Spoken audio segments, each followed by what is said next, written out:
প্রকৃতির এক অনন্য সৃষ্টি ও সৌন্দর্য নিদর্শন হচ্ছে গ্রাম। বৃষ্টির পরে গ্রামের অবস্থা।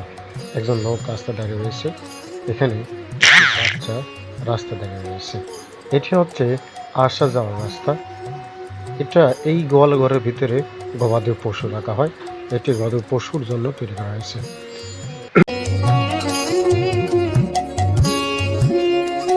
এই পথ দিয়ে বাচ্চারা প্রাইমারি স্কুলে আসা যাওয়া করে। এটি সেই প্রাইমারি, তবে এটি কোনো পথ ছিল না, এটি একটি বাগান।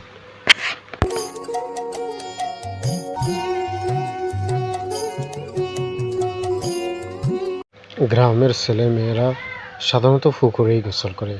এরা খুব দ্রুতই সাঁতার কাটতে শেখে। এই পথ ধরে সাধারণত কৃষক জেলেরাই হাঁটাহাঁটি করে। কি সুন্দর অপরূপ দৃশ্যের এক মেঠোপথ গ্রামের মধ্য দিয়ে চলে গিয়েছে। এটি হচ্ছে এই বিলে যাবার একটি মেঠোপথ বা সরু পথ। চতুর্দিকে সবুজের সমারোহ, একটি বাগান। এটি অনন্য এক দৃশ্য দেখা যায় শুধুমাত্র গ্রামে। মেঘনা নদী, যা বাংলাদেশের সবচেয়ে বড় নদীর মধ্যে একটি। এখন নদীতে তেমন কোনো ঢেউ নেই, শান্ত সৃষ্ট পরিবেশ। এই 16 কিলোমিটার বিশিষ্ট দৈর্ঘ্যের এই নদীর এক প্রান্তে সবুজ ঘন কচুরিপানা আবৃত করে রেখেছে। ফলে নদীটির দৃশ্য খুবই সুন্দর দেখা এবং পরিবেশকে আরও সুন্দর করে তুলেছে। তবে নৌকা যাতায়াত করতে খুবই কষ্ট হচ্ছে।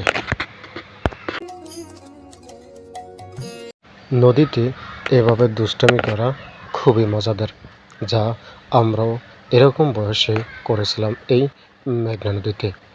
এখনকার বাচ্চারা এই মেঘনা নদীতে এভাবেই পানি দিয়ে দুষ্টামি করে এবং তাদের অপরূপ সৌন্দর্যের সময়টি বন্ধুদের সাথে পারাপার করছে এই দুষ্টামির মাধ্যমে।